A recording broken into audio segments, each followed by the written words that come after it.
vient de partager la parole de Dieu. Nous venons aussi de partager de merveilleux moments avec les pasteurs. Et bien, à ce congrès Montluçon, nous sommes venus pour cela aussi, partager la communion fraternelle avec les frères. Il y avait plus de 800 pasteurs qui étaient réunis.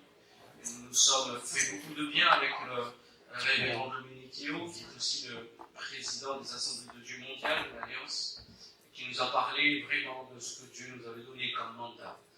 Je crois que nous avons reçu le mandat de Dieu qui vient du ciel pour que les cœurs passent des ténèbres à la lumière, de Satan à Dieu, de Bélial à Christ, et seul le Seigneur peut faire cette transformation, ce passage.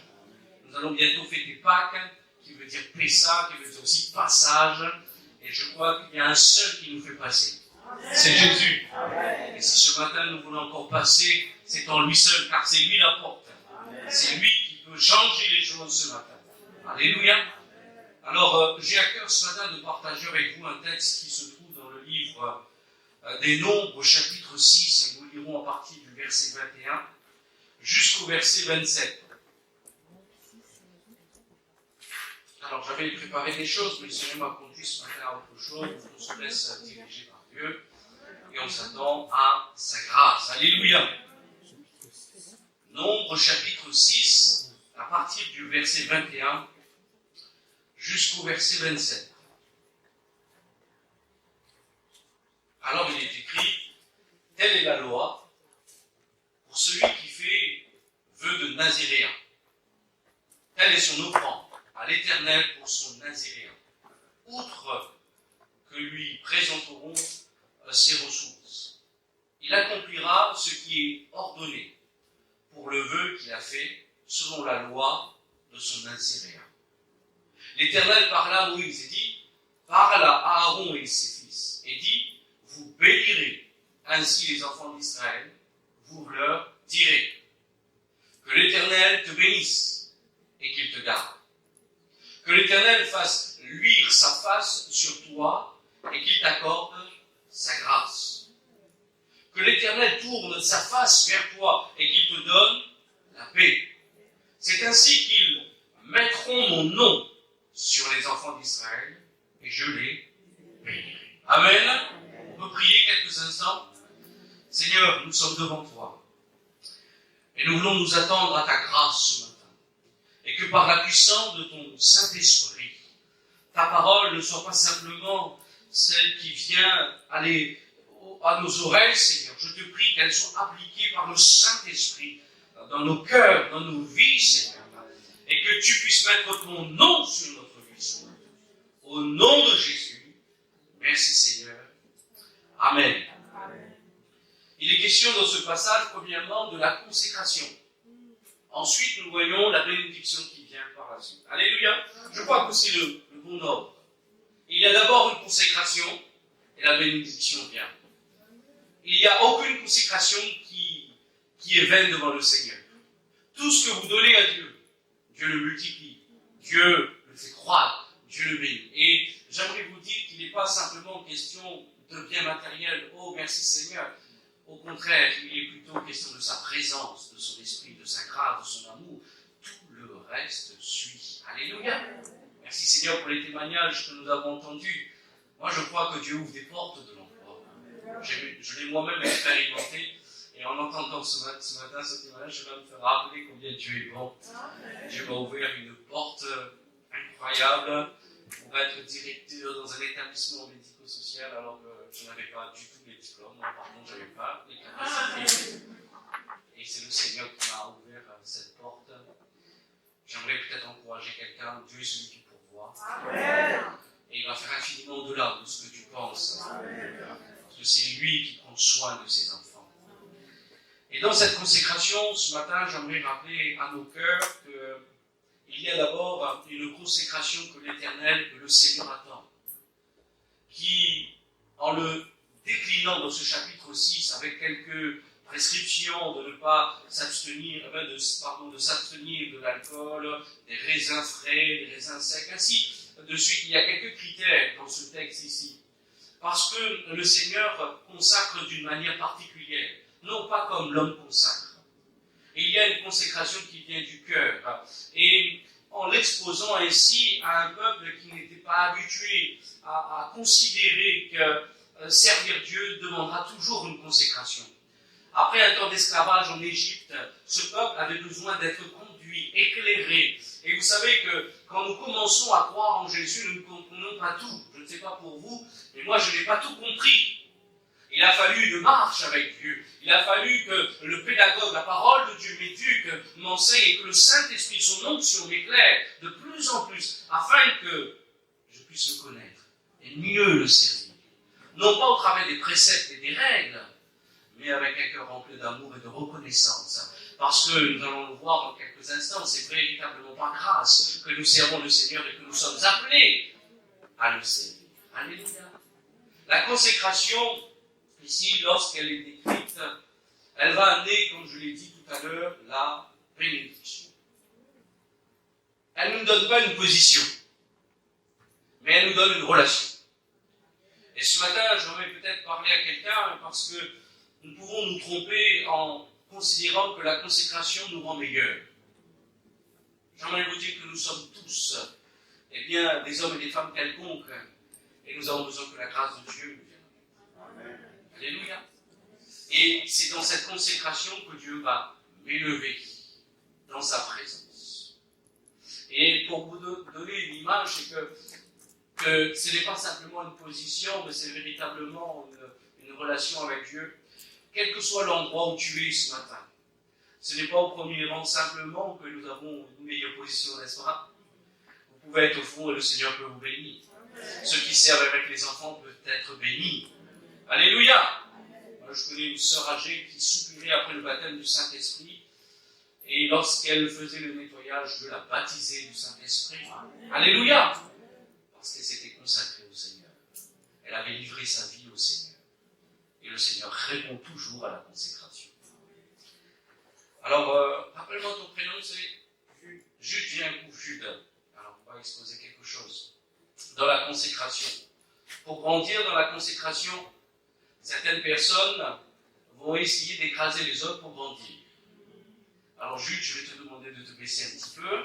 Voilà, tu es un petit peu plus bon que moi, ne te baisse pas. Alors, certaines personnes, dans cet esprit de consécration, va écraser les autres pour essayer de grandir. Vous savez qu'on n'a pas le pouvoir de grandir soi-même. Personne ne peut avoir une hauteur plus grande, à moins de mettre quelques talons, 8 cm ou 10, ça dépend, pour ceux qui peuvent marcher, mesdames. Mais ce n'est pas en écrasant les autres que je vais prendre de la hauteur. Vous avez remarqué, je l'ai écrasé, une image, mais je n'ai pas grandi d'1 centimètre. Mais Jésus nous a appris quelque chose. C'est en nous abaissant qu'on grandit. Amen. Et si je me mets à sa hauteur, comme Jésus l'a fait pour nous, c'est en sorte qu'on va se relever, et c'est là qu'on grandit véritablement. Amen. Vous comprenez ce matin? On a besoin de s'abaisser pour grandir. Merci. Merci. On peut l'applaudir. Parce que quand on abaisse, eh bien on brise, on casse. On méprise les gens, mais quand nous on s'abaisse, on permet à d'autres de se relever. Et c'est là l'image de la consécration, et nous allons le voir dans les formes de bénédiction. La consécration, elle n'est pas pour nous. Elle sera toujours pour les autres. En vous consacrant, vous allez devenir une source de bénédiction. Je crois que Dieu nous appelle, dans ce temps, dans cette génération, à devenir une source de bénédiction. Il est vrai que nous avons, vous et moi, tous des besoins. Mais Dieu en prendra soin. Amen. Apportez vos requêtes, vos supplications avec action de grâce. Et c'est lui qui nous exaucera, messieurs. Et j'aime le Seigneur parce qu'il nous donne toujours au-delà de ce que nous avons demandé ou pensé. Vous avez certainement déjà expérimenté cette grâce, vous avez demandé cela et le Seigneur vous a donné davantage. Ça, c'est la bénédiction du Seigneur. Alors, dans cette consécration, nous arrivons cette fois-ci dans ce verset 22, où la réalité de la consécration va être interpellée pour Aaron et ses fils, et pour nous aussi ce matin par le Saint-Esprit. Il va dire, Aaron à ses fils, vous bénirez ainsi les enfants d'Israël. La consécration doit amener la bénédiction. La consécration n'amène pas la terreur, n'amène pas la condamnation, mais elle amène la bénédiction. Jésus lui-même, dans son modèle, il a pris sur lui le châtiment, n'est-ce pas? Pour que vous et moi, nous ayons la bénédiction et la paix. Et ce n'est pas quelque chose d'agréable de prendre sur nous des choses pour que les autres soient bénis. Et la consécration va faire que parfois c'est nous qui serons mal vus. Nous ferons, eh bien, on pourrait dire des choses parfois qui seront méprisées des autres. On nous regardera comme des balayeux de ce monde, comme rien du tout. Je me souviens, alors que j'étais en train de créer mon entreprise d'organisme de formation, et après avoir établi tout un processus, j'allais ouvrir avec déjà des clients, tout ça, et le Seigneur m'appelle à le servir. J'ai dit à ce formateur, je vais arrêter parce que je vais servir Dieu.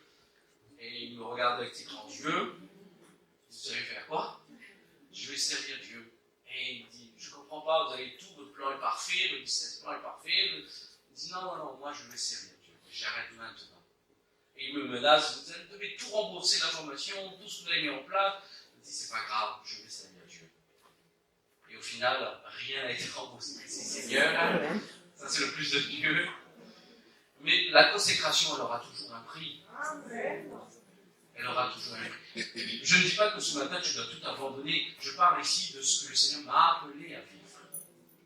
Mais la consécration nous appelle parfois à nous séparer de certaines choses.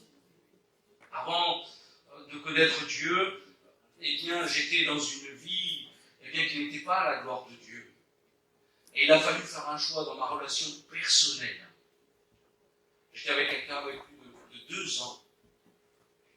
Et voyez-vous, la suite aurait été sur le mariage ou autre chose. Mais il a fallu que Dieu puisse m'appeler à une consécration. Et j'ai dû faire un choix devant le Seigneur. C'est de dire que maintenant je vis une vie saine.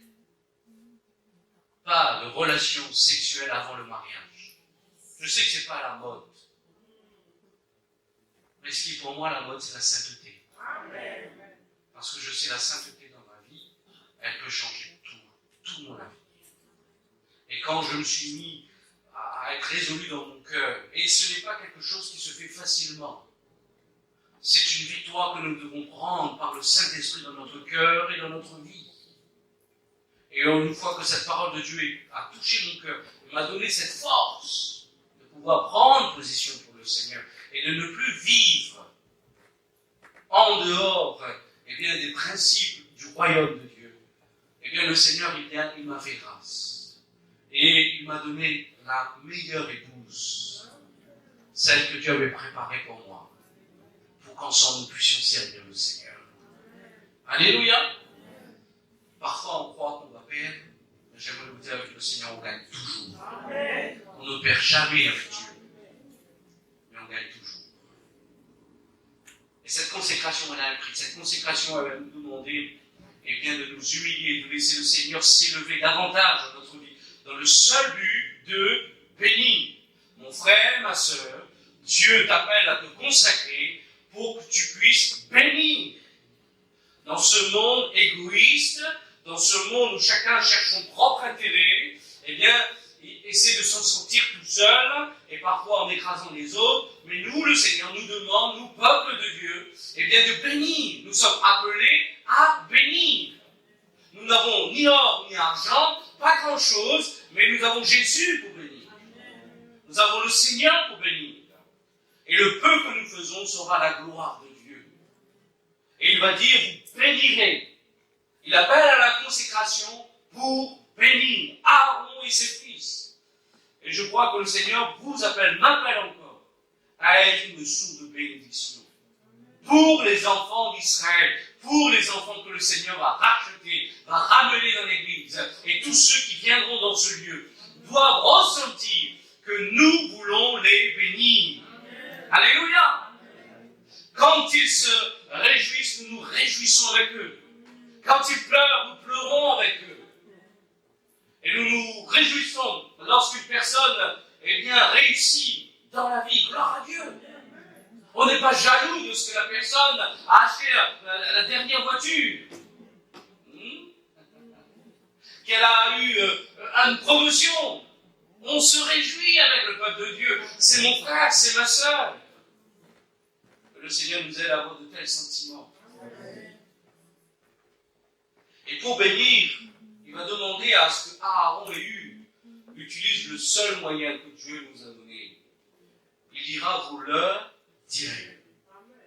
La meilleure des bénédictions, c'est la parole de Dieu. C'est ce qu'elle est lorsqu'elle est inspirée par le Saint-Esprit. Elle amène la bénédiction.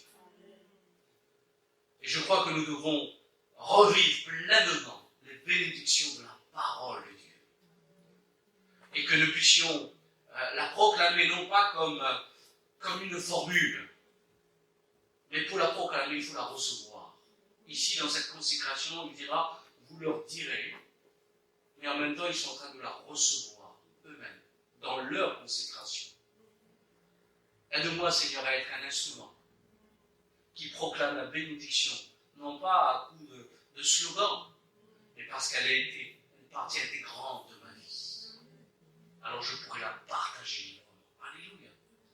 Vous direz, et je crois que le Seigneur nous appelle à parler dans ce monde qui est en chaos, dans ce monde qui n'a plus de repères, mais ce qui reste sûr, même si le ciel et la terre passent, quelque chose ne passera jamais, c'est la parole de l'Éternel.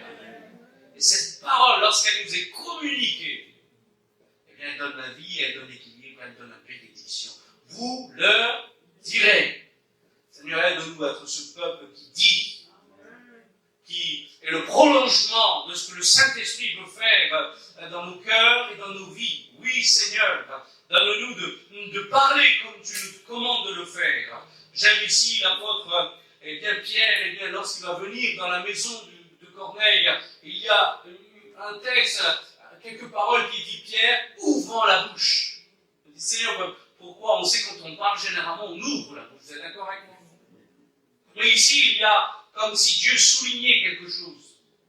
C'est que Dieu ne va pas ouvrir ma bouche. Je dois m'associer au message que Dieu veut partager. Je dois faire je dois croire que Dieu le bénit. Et quand il est venu dans cette maison de Corneille, Dieu l'avait convaincu qu'il était venu pour bénir. Et quand il vient, lorsqu'il ouvre la bouche, il proclame en effet ce que Jésus fait. Mais au final, nous voyons que le Seigneur est en train de l'utiliser pour être une source de bénédiction. Alléluia. Seigneur, sers-toi de notre bouche pour que nous puissions apporter de bonnes nouvelles, c'est-à-dire l'évangile. Merci Seigneur pour tous les moyens techniques que nous avons. J'ai bien aimé la charte visuelle ce matin. On pourrait l'applaudir encore. Très bien, bravo. Merci. Mais je crois aussi que le Seigneur nous appelle à parler de sa part. Et à être un instrument béni, un son, une voix du ciel qui parle pour que plusieurs puissent croire. Alléluia. Alors l'Éternel, lorsqu'il va parler, il va dire quelque chose de, premièrement, comme bénédiction, que l'Éternel te bénisse et qu'il te garde. Vous avez remarqué, il parle de bénédiction et il parle de suite qu'il te garde. C'est lié. Parce que parfois, certaines personnes, lorsqu'elles sont bénies, eh bien ça... Ah, vous aussi c'est comme ça, c'est pas carrément. Ça peut monter à la tête. Comme si que c'est au travers de nous, c'est à cause de nous, que les autres sont bénis. Je crois que nous avons besoin de comprendre que, en effet, nous avons besoin d'être gardés. Gardés pour pas que l'orgueil puisse remplir notre cœur. Mais que nous puissions toujours rester humbles devant le Seigneur. Et de dire, Seigneur, garde mon cœur. Garde mon cœur. Et j'ai vu que Dieu, il nous éprouve quelquefois pour que nous puissions apprendre sur nous-mêmes où nous en sommes. Il met des situations, il permet, non pas que c'est lui qui le suscite ou qui le provoque, mais parfois Dieu permet certaines choses. Et ça va révéler qui nous sommes. Vous savez que ce n'est pas dans les actions qu'on nous reconnaît, c'est dans les réactions. Les actions, elles viennent de nos cœurs, de ce que nous avons envie de faire, que nous avons projeté, programmé. Mais les réactions, c'est instantané. Si je descends et que je marche le pied de notre frère, pasteur, Andoche, il va dire, c'est pas grave, une fois, 2 fois, 3 fois, à un moment donné, il va se lever, il dit, frère, il y a un problème. C'est dans nos réactions que les choses nous sont révélées. Et c'est là que nous devons manifester les choses que Dieu a mis dans notre cœur. C'est là où on connaît vraiment une personne. Que le Seigneur nous aide à avoir l'attitude, eh bien, que le Seigneur attend de nous. Pardonne-nous les fois, Seigneur, où dans nos réactions, nous n'avons pas été une source de bénédiction. Ça vous est déjà arrivé de parler, j'ai dit trop tôt. Je n'aurais pas dû dire cela. Que le Seigneur nous aide. Eh bien, à être dans nos actions, mais dans nos réactions surtout. Être une source de bénédiction. Alors qu'il me garde de l'orgueil. Saül n'a pas su garder son cœur. Il n'a pas commis plus grande faute que David. C'est pour vous montrer qu'il n'est pas question d'une mesure du péché. Le péché, c'est le péché. La désobéissance, c'est le péché. La Bible dit même que c'est une abomination devant le Seigneur. Non pas que je suis en train de mesurer les choses, mais j'aimerais vous dire ce qui est essentiel dans nos cœurs, c'est de comprendre que nous ne devons pas prendre à la légère les choses de Dieu. Le simple fait de mépriser les serviteurs du Seigneur peut avoir de graves conséquences. Le simple fait de mépriser le plus petit qui croit dans l'Église a de graves conséquences, car c'est à Jésus que nous le faisons. Aide-nous, Seigneur, à veiller sur notre propre cœur, à veiller à ce qu'il n'y ait point de l'orgueil dans nos vies, mais que nous soyons humbles comme notre Seigneur. Et pour cela, j'ai vu que le Seigneur, eh bien, il peut nous apprendre. Eh bien, parfois, il nous fait comprendre c'est qui le responsable, c'est qui, excusez-moi, qui est le boss, c'est Jésus. Alléluia. Quand on le reconnaît, on dit oui Seigneur, c'est toi. Alléluia. C'est pas toujours évident de vivre les choses de Dieu, vous savez. Je me souviens toujours de cette femme à qui le Seigneur m'avait demandé de lui parler. Alors que nous étions dans une semaine d'édification et le Seigneur m'avait demandé de lui parler que Jésus l'aimait. Et c'était une fleuriste là où j'habitais. Et j'étais dans ma chambre et je me montre cette personne, il dit, va lui dire que je l'aime, que tous les hommes de sa vie l'ont abandonné. Et moi je ne t'abandonnerai jamais. Alors imaginez-vous de recevoir une telle parole et d'aller... C'est pas évident de faire les choses de Dieu. Nous, on croit, mais c'est après qu'on se réjouit. Quand vous êtes dedans, c'est la foi qui doit se manifester. Et quand je suis allé dans ce magasin, je me souviens, il n'y avait personne. Moi, je dis, s'il y a des gens, je reviens. J'y vais pas. Je rentre, il n'y a pas personne. Donc, déjà là, je commence à regarder les fleurs. Comment je vais l'aborder, c'est compliqué. Je suis en train de faire. Et à un moment donné, c'est elle qui me dit, monsieur, vous voulez quelque chose? Voilà, je me souviens, je voulais partir, mais je n'ai pas pu. Et je lui dis, est-ce que vous êtes. Et j'avais remarqué, elle avait une alliance. Je dis, mais Seigneur, donc c'est complètement faux, elle n'est pas abandonnée, elle est mariée, je me suis fait un film. Vous savez, il y a des luttes et des combats dans nos cœurs. La foi, c'est un triomphe de toutes ces pensées. C'est de faire confiance à Dieu et de croire ce qu'il dit est vrai. J'ai dû vivre cette foi et j'ai peut-être maladroitement, et nous faisons les choses maladroitement. Mais il faut le faire avec foi. J'ai dit à cette femme, est-ce que vous êtes mariée? Alors ça fait une question bizarre. Un homme qui demande à une autre femme dans un magasin de fleurs, est-ce que vous êtes mariée? Elle m'a regardé bizarrement. Et j'ai dit, écoutez, excusez-moi, je n'ai pas été à propos.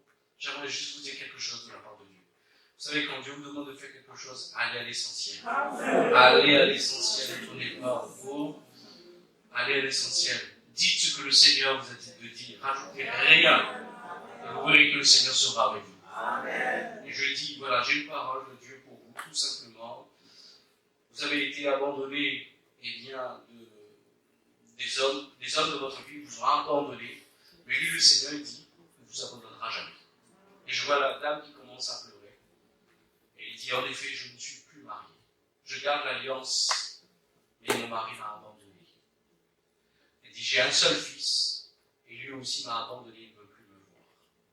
Tous les hommes de sa vie, en effet, l'avaient abandonné.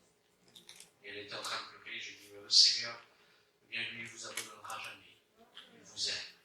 Et sa femme a commencé à cesser de pleurer, a commencé à sourire. Elle a vu que Dieu l'avait vu dans sa souffrance. Et a permis, eh bien, qu'au travers de cette parole, pas moi, mais de cette parole que fidèlement je rapporte, la consolation et la délivrance arrive. Vous comprenez les responsabilités que Dieu met dans nos cœurs de chacun d'entre nous, que par la foi nous puissions apporter la consolation dans les cœurs. Pour qu'à la fin, c'est que tous se tournent vers Jésus. Et elle a été encouragée de telle manière qu'elle m'a donné une orchidée, donc ça c'est un petit peu que j'ai ramené pour mon épouse. Mais vous comprenez que c'est une grâce de vivre cette aventure avec le Seigneur. Mais cela est possible dans la consécration. C'est-à-dire, il faudra livrer sa vie entre les mains de Dieu. Il ne faudra pas essayer de mesurer eh bien, ce que nous allons faire ou choisir de faire, mais de dire, Seigneur, me voici. Ces deux petits mots sont parfois trop durs, non pas jaillir de nos bouches, mais de nos cœurs. Garde-nous, Seigneur, de ne pas faire l'œuvre du Seigneur. Garde-nous de l'orgueil, et garde-nous de manquer le but quand Dieu nous appelle à le vivre. Pardonne-nous les fois où tu attendais de nous qu'on puisse proclamer ce que tu nous avais commandé de le faire, et nous avons fermé la bouche. Pardonne-nous, Seigneur. Quand on est consacré, on est appelé à bénir. On est appelé ici, et le Seigneur va dire, vous leur direz, au verset 25, cette fois-ci, la deuxième, que l'Éternel fasse luire sa face sur toi, et qu'il t'accorde sa grâce. Pareil, faire luire la face, et de suite, Dieu attache la grâce de Dieu. Voyons aussi le rapport véritable de la sainteté qui se révèle, parce que lorsque Dieu luit sa face sur nous, la première des choses que j'ai appris de Dieu, c'est sa sainteté. Et dans cette sainteté, j'ai vu son amour, parce que moi, qui étais impur, dans son amour et dans sa grâce, il m'élève et il me fait goûter à sa sainteté. Quand je me suis converti, je le racontais tout à l'heure à Hélène dans la voiture, eh bien, c'était en direction du travail. Et il y a la prédication de l'évangile qui se fait, on a une radio qui s'appelle Radio Vie à l'île de la Réunion, qui prêche la parole toutes les 4 heures. Vous avez une prédication de l'évangile toutes les 4 heures. Entre-temps, il y a des émissions, des chants, de toutes sortes, mais à un moment donné, il y a un rendez-vous divin, c'est la parole de Dieu. Je ne connaissais pas cette radio.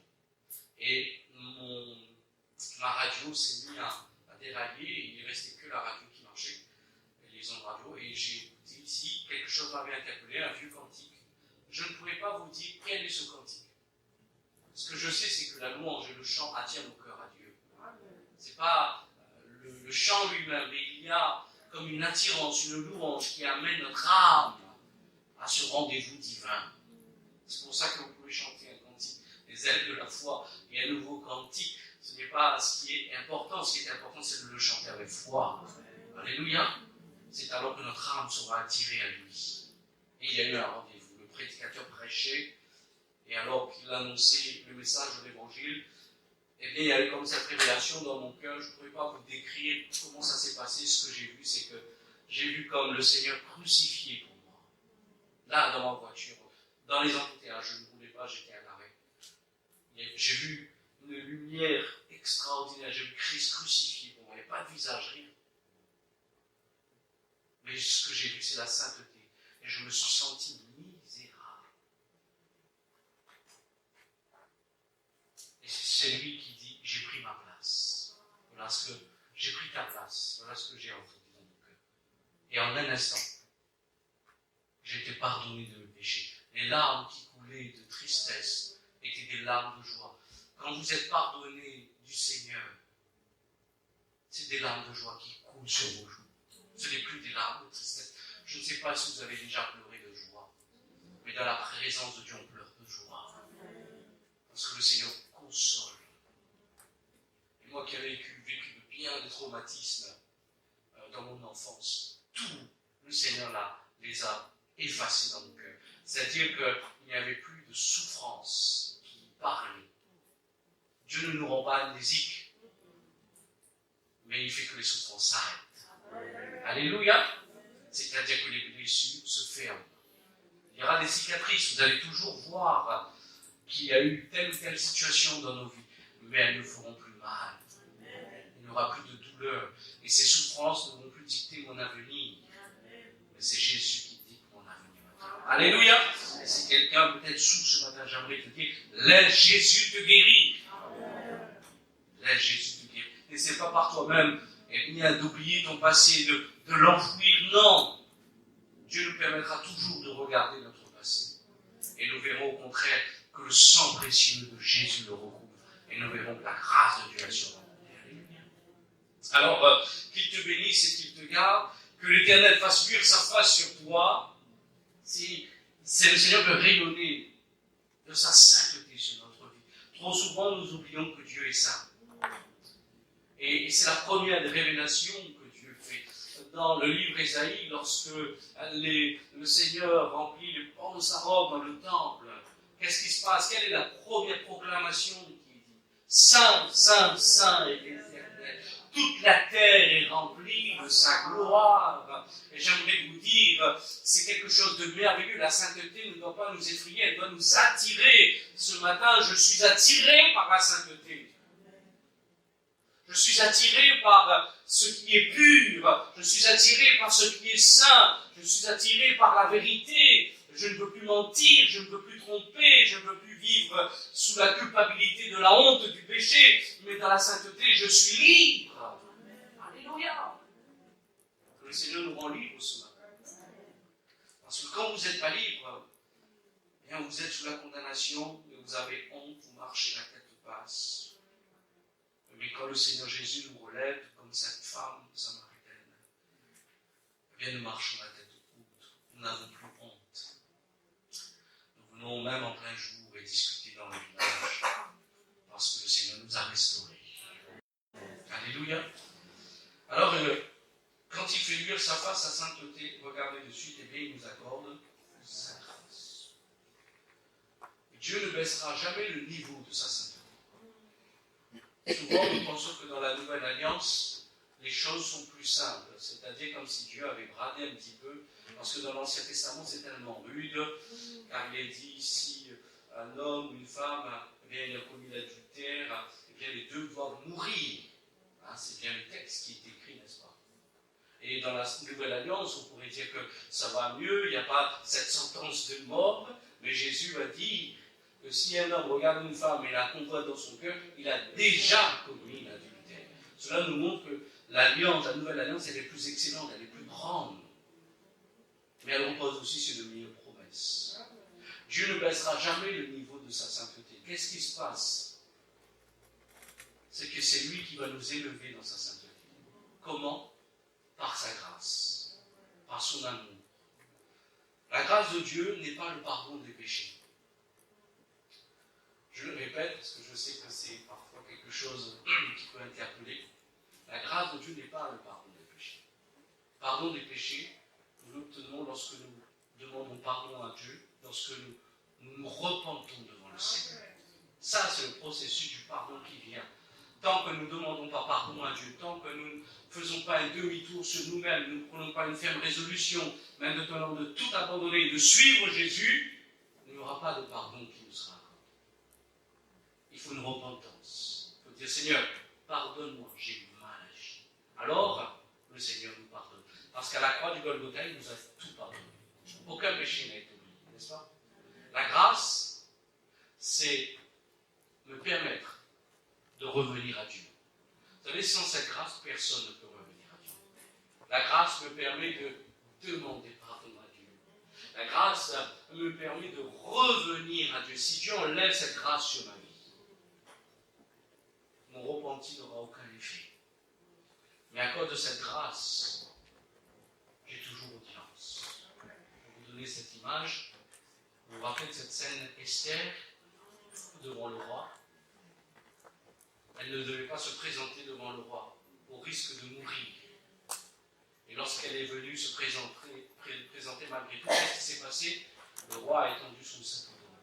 C'est l'image de la grâce. Tu peux parler maintenant. J'aimerais vous dire que Dieu a étendu son sac d'or sur notre vie, par la grâce. Jésus-Christ est venu avec la vérité, la grâce. La vérité nous amène à nous repentir. La grâce nous donne audience à Dieu. Amen. Alors j'aimerais que tu puisses jamais négliger cette grâce que Dieu te donne encore aujourd'hui. Tant que tu peux dire aujourd'hui, tu peux revenir à Dieu.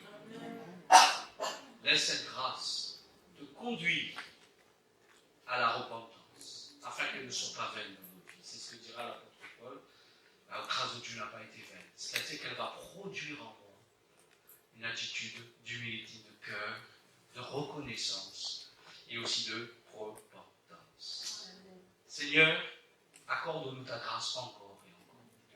L'apôtre dira, croissez dans la grâce. Et je me suis dit, Seigneur, c'est quoi croître dans la grâce concrètement? Premièrement, Dieu nous appelle à grandir.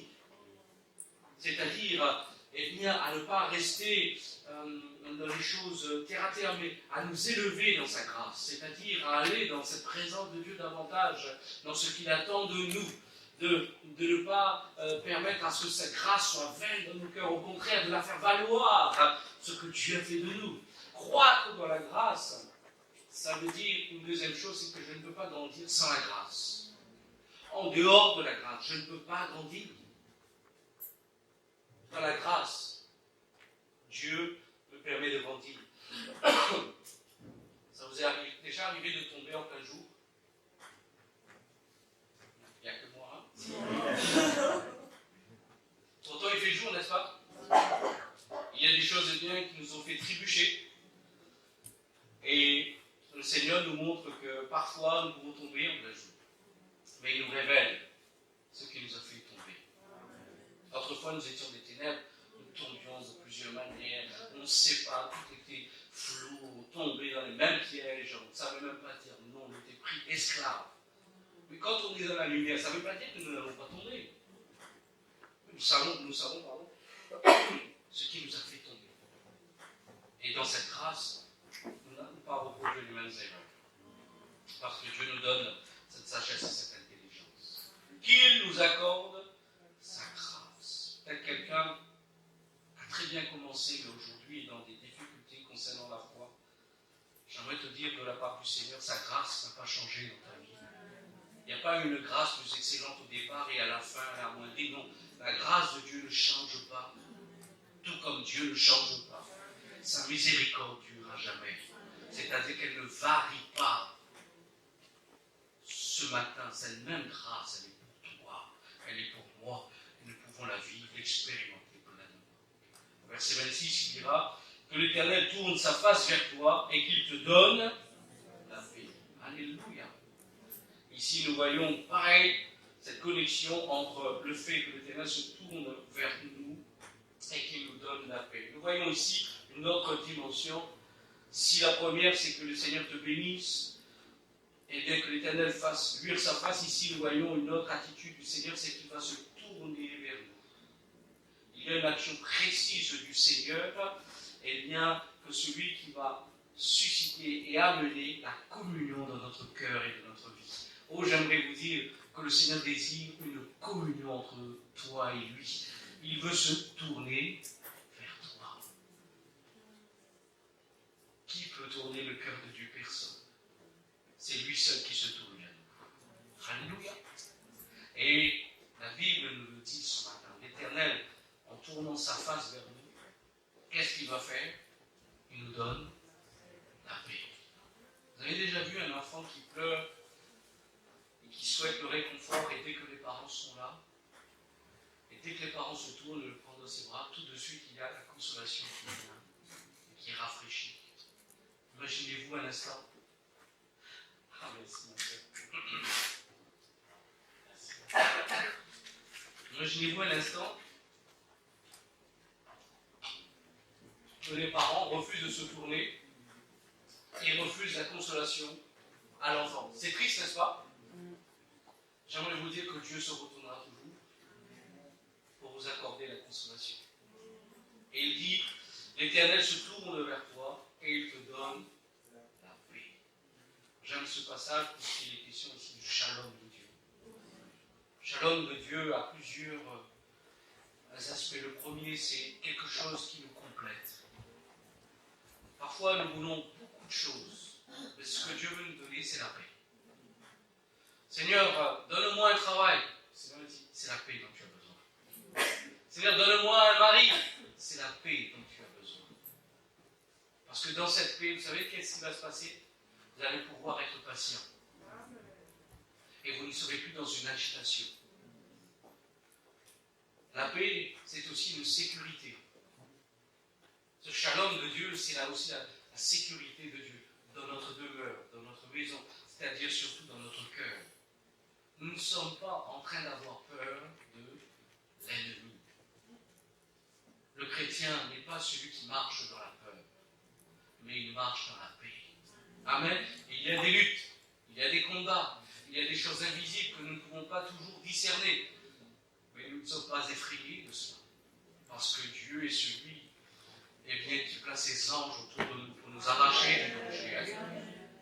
Un jour dans le ciel, nous le bénirons, nous le louerons, parce que nous aurons toute cette révélation, le nombre de fois qu'il nous a gardés, nous n'étions pas conscients.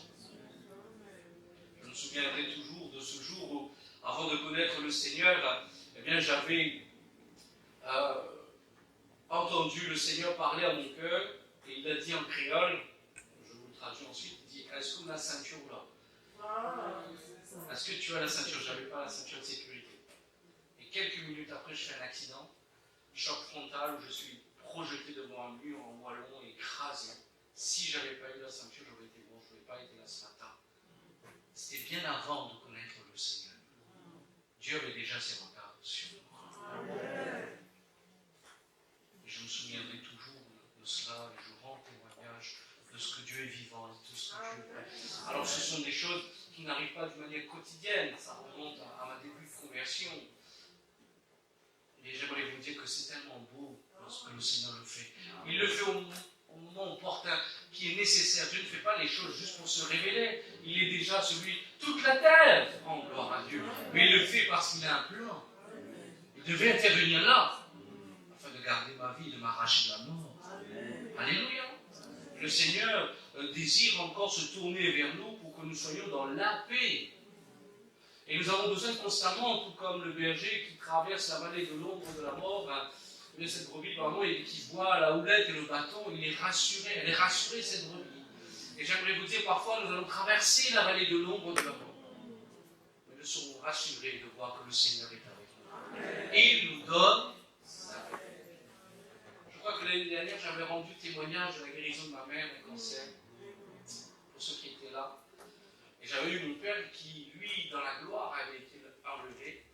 Et il y a quelques mois de cela, en septembre de l'année dernière, j'ai une de mes sœurs qui a eu un diagnostic de cancer. Cancer du foie. Les médecins lui ont dit, il te reste 2 mois à vivre. C'est un cancer extrêmement difficile. Dès que le foie est atteint, puisque c'est un organe essentiel au corps. Alors on s'est mis en prière. Ce qui est merveilleux, c'est qu'on a vu toute l'église de l'île de la Réunion prier. Et ce qui m'avait toujours interpellé, c'est que certains disaient, elle s'appelle Vanessa, certains disaient, bénis la sœur de Cédric, parce qu'elle ne savait pas le prénom. Bénis la sœur du pasteur Cédric. Et on a senti une effervescence dans la prière, en tout cas moi personnellement, je l'ai senti, cette force de la prière de l'église. De telle manière que il y a une semaine, j'étais encore avec elle. Nous étions en train de célébrer le fiançailles de son fils. Ça va faire plus de 2 mois. Et les médecins qui ont dit, celui qui a dit au colloque qu'elle allait mourir de 2 mois, juif qui était en train de la prendre en photo dans son bureau en disant Madame, vous êtes vraiment un miracle. Ils ne comprennent pas que le foie est complètement régénéré. Et que maintenant, je vais le Seigneur. Alléluia. Je me souviendrai toujours de cette étape. Il était aux alentours de 4 heures du soir et son mari qui était avec elle à l'hôpital m'a appelé. Elle était en prière. Et cette nuit-là, elle a fait un songe. Elle était endormie et elle a vu des anges autour d'elle en train de tourner en haut. Et un des anges est descendu, il lui a dit Dieu a permis que tu retournes. Et à partir de ce moment, sa santé s'est relevée. Elle ne pouvait ni bouger, ni boire, ni faire quoi que ce soit. Paralysée, aucune activité. Et aujourd'hui, encore ce matin, on est en train de faire le fiançailles de son fils. Le Seigneur est vivant. Amen. Et c'est lui qui nous donne la paix. Alléluia. C'est lui qui nous donne la paix. Nous n'avons pas besoin d'une paix ailleurs. Jésus va dire, je vous laisse cette paix. Je vous donne ma paix. Ce matin, nous avons besoin du shalom de Dieu. Alléluia. Alors, couvrons nos cœurs quelques instants. Priez le Seigneur. Seigneur Jésus, nous n'avons pas d'autre secours que toi, Seigneur. Et en effet, nous voulons réaliser que dans cette consécration, dans cette mise à part, des choses peuvent être révélées, mises en œuvre. Tu as un but, tu as des choses à manifester, à mettre en œuvre, Seigneur. Mais tu cherches des hommes et des femmes qui désirent se consacrer encore en 2026, qui désirent vivre les choses de Dieu. Seigneur, aide-nous, Seigneur, à nous consacrer. Aide-nous, Seigneur, tout à nouveau, à vivre cette communion avec toi. Car dans tout cela, tu nous appelles à nous détourner des choses qui peut-être nous retiennent, Seigneur, qui nous éloignent, qui nous freinent et qui sont un obstacle à la grâce et à la gloire de Dieu. Peut-être c'est même une incompréhension ce matin. Tu es dans une incompréhension. Pourquoi ceci? Pourquoi cela? Et presque même, tu serais en train d'avoir des sentiments de colère envers Dieu. J'aimerais te dire que le Seigneur désire déposer sa paix. Sa paix dans ton cœur.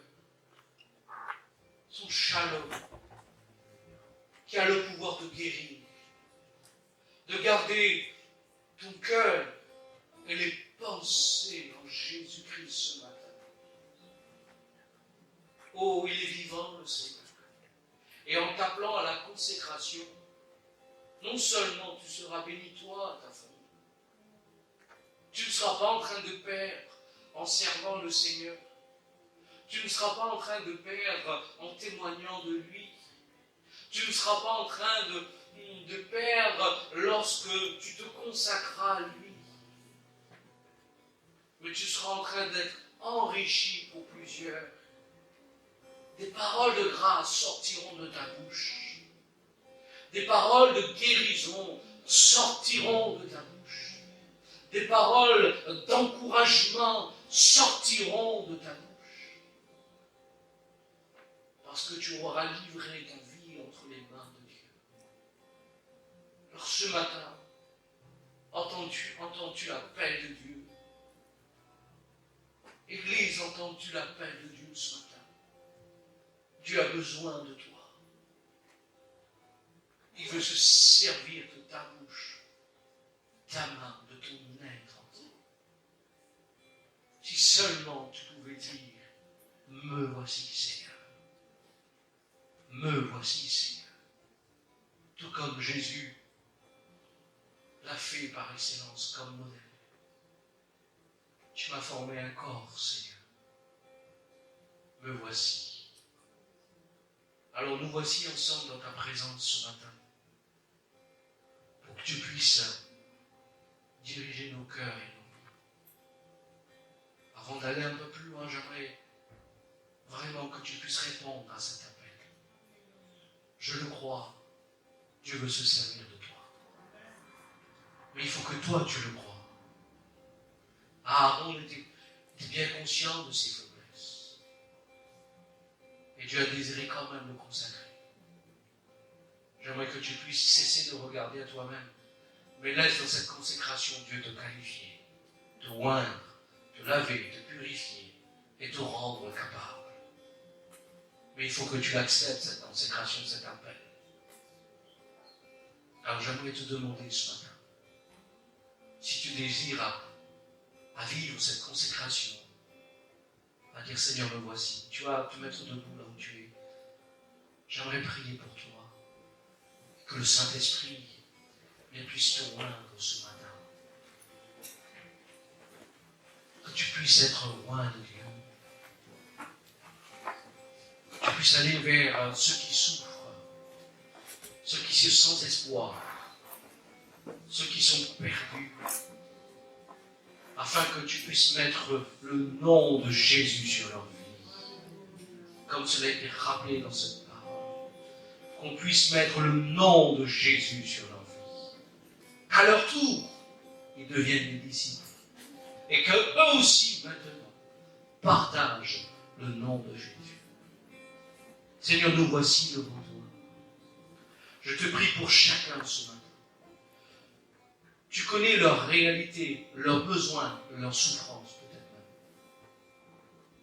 Et dans cette consécration, ils choisissent de devenir une source de bénédiction. Malgré l'épreuve, malgré les luttes, les combats, ils choisissent de te mettre en premier, Seigneur. Alors je te prie, tout comme cette veuve qui n'avait plus rien et qui a fait pour le Seigneur, tu lui as donné une parole. Tu feras pour moi et ensuite pour toi et ton fils. Le Seigneur n'oublie pas la consécration et prendra soin. Alors Seigneur, maintenant au nom de Jésus, merci Seigneur de renouveler cette consécration. Que leur bouche maintenant soit comme la voix du ciel, Seigneur. Qu'elle oriente, qu'elle parle, qu'elle proclame sous l'autorité du Saint-Esprit la bénédiction du Seigneur, afin qu'une pleine faveur vienne de la part du Seigneur maintenant, dans le nom puissant de Jésus. Nous voici devant toi, Père. Nous voici devant toi. Alléluia.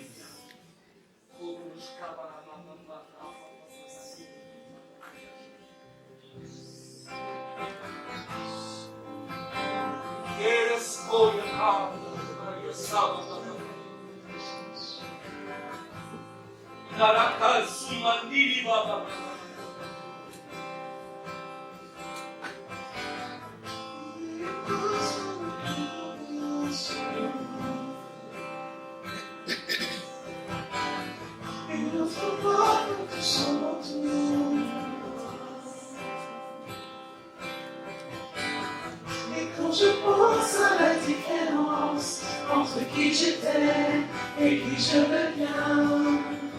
Je sais que je ne serai jamais seul. Il est avec moi dans le feu, à mes côtés. Il est présent dans la tempête, apaisant les mers. Mais s'il m'arrive un jour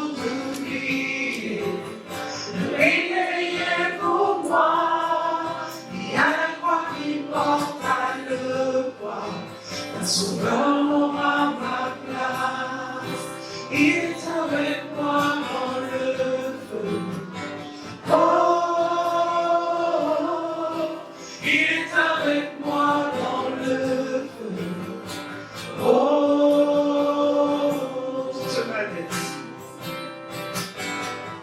toute ma tête a quitté rien du jamais.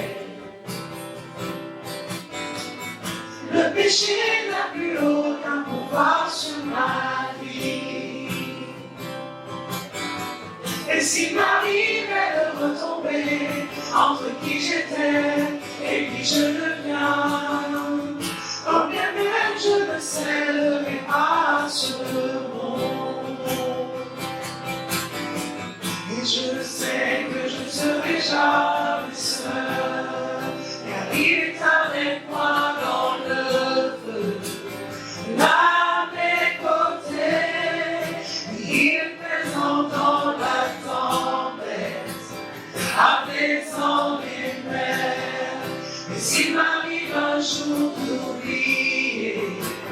puissance de sa grâce. Il a ton nom qui est bien dit, et cette puissance vit en moi, oui. Il est avec moi dans le feu. Oh, il est avec moi dans le feu. Oh, oui, il est avec moi dans le feu. Oh, il est avec moi dans le feu. Oh, et je vois la lumière dans les ténèbres, alors qu'elle vit devant lui. J'entends dans les cieux un rugissement quand sa gloire nous envahit. Je sens la terre trembler là sous les pieds, alors que les murs s'effondrent. Rien ne peut nous séparer, rien ne peut nous séparer. Il n'y a aucun autre nom plus beau que le nom de Jésus. C'est le Père qui est avec nous dans le feu, dans la tempête. C'est cette grâce qui nous soutient dans l'épreuve. Alléluia. Il est bon, notre Père.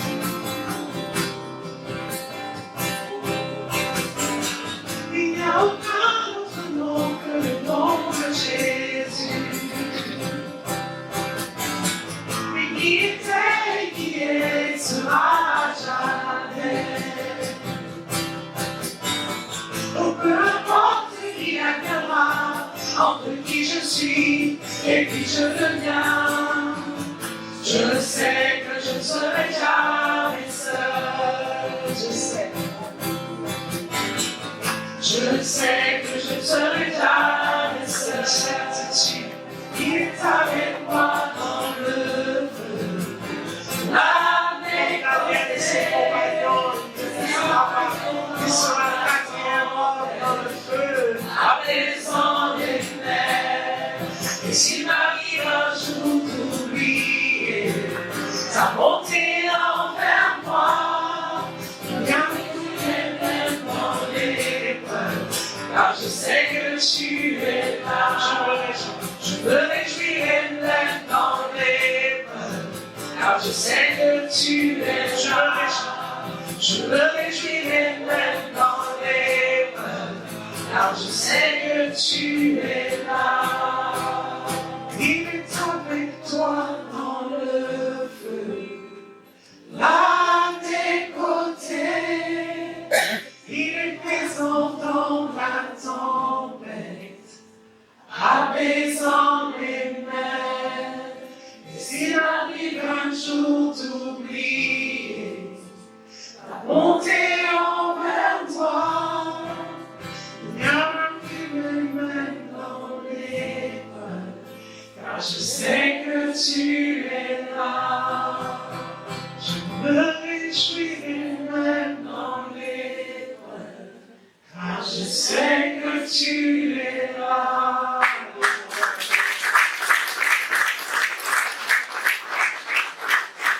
Alléluia, Seigneur, avec